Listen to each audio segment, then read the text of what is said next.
Everyone, welcome to Varsha's kitchen. ಇವತ್ತಿನ ವಿಡಿಯೋದಲ್ಲಿ ಈಸಿಯಾಗಿ ಆಲೂಗಡ್ಡೆ ಸಾಗು ಹೇಗೆ ಮಾಡೋದು ನೋಡೋಣ. ಇದು ಪೂರಿಗೆ, ಚಪಾತಿಗೆ, ದೋಸೆಗೆ ಒಳ್ಳೆ ಕಾಂಬಿನೇಷನ್. ಮೊದಲಿಗೆ ಸ್ಟವ್ ಮೇಲೆ ಬಾಣಲೆ ಇಟ್ಟು ಬಾಣಲೆ ಬಿಸಿ ಆದ ನಂತರ 2-3 ಸ್ಪೂನು ಎಣ್ಣೆ ಹಾಕ್ಕೊಳ್ಳಿ. ಎಣ್ಣೆ ಬಿಸಿ ಆದ ನಂತರ ಒಂದು ಅರ್ಧ ಸ್ಪೂನ್ ಸಾಸಿವೆ,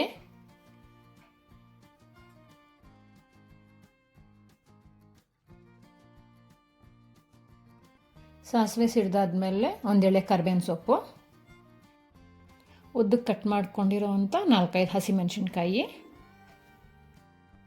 ಹಸಿಮೆಣಸಿನ್ಕಾಯಿ ಸ್ವಲ್ಪ ಬಾಡಾದ್ಮೇಲೆ ಸಣ್ಣದಾಗಿ ಹೆಚ್ಚಿಟ್ಕೊಂಡಿರೋವಂಥ 2 ಈರುಳ್ಳಿ ಹಾಕಿ ಫ್ರೈ ಮಾಡ್ಕೊಳ್ಳಿ.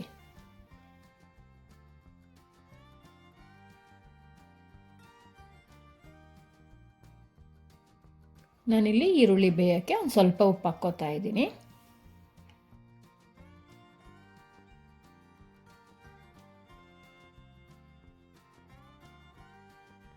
ಈರುಳ್ಳಿ ಒಂದು ಅರ್ಧಂಬರ್ಧ ಫ್ರೈ ಆದ ನಂತರ ಹೆಚ್ಚಿಟ್ಕೊಂಡಿರೋಂಥ ಒಂದು ಟೊಮೆಟೊ ಹಾಕ್ಕೊಂಡು ಚೆನ್ನಾಗಿ ಬೇಯಿಸ್ಕೊಳ್ಳಿ.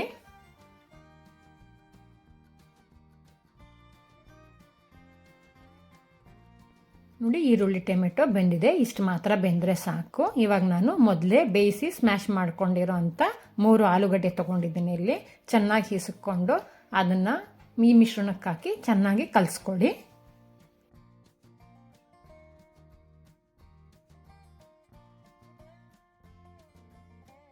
ಆಲೂಗಡ್ಡೆ ಹಾಕಿ ಕಲಿಸ್ಕೊಂಡಿದ ನಂತರ ನಾನಿಲ್ಲಿ 1 ಬಟ್ಲು ನೀರು ತೊಗೊಂಡಿದ್ದೀನಿ. 1 ಬಟ್ಲು ನೀರು ಹಾಕಿ ಒಂದು ಅರ್ಧ ಸ್ಪೂನ್ ಅರಿಶಿನ ಹಾಕಿ ಮಿಕ್ಸ್ ಮಾಡ್ಕೊಳ್ಳಿ. ಇಲ್ಲಿ ನಾನು ಸಾಗು ಗಟ್ಟಿ ಬರೋಕ್ಕೆ ಕಡಲೆ ಹಿಟ್ಟೇನು ಕಲಸಾಕ್ತಾ ಇಲ್ಲ. ನಾವು ನಮ್ಮ ಮನೇಲಿ ಹೇಗೆ ಮಾಡ್ತೀವೋ ಇಲ್ಲಿ ಹಾಗೆ ಮಾಡಿ ತೋರಿಸ್ತಾ ಇದ್ದೀನಿ. ಬೇಕು ಅನ್ನೋರು ಕಡಲೆ ಹಿಟ್ಟು ಕಲಸಿ ಹಾಕ್ಕೋಬೋದು. ಗಟ್ಟಿ ಬೇಕು ಅನ್ನೋರು ಇದರಲ್ಲೇ ಗಟ್ಟಿ ಬರುತ್ತೆ, ಕಡಲೆ ಹಿಟ್ಟು ಏನಕ್ಕೆ ಬೇಕು.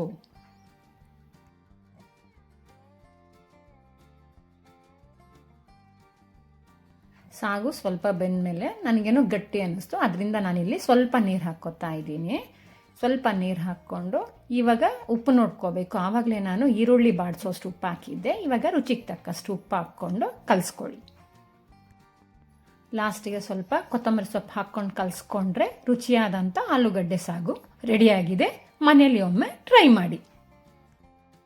ಅಡುಗೆ ಮಾಡಬೇಕು ಅಂತ ಮಾಡಿದ್ರೆ ಸ್ವಲ್ಪ ಪ್ರೀತಿ ಇಟ್ಟು ಮಾಡಿದ್ರೆ ಎಂಥ ಅಡುಗೆ ಆದರೂ ಸೂಪರಾಗಿ ಆಗುತ್ತೆ.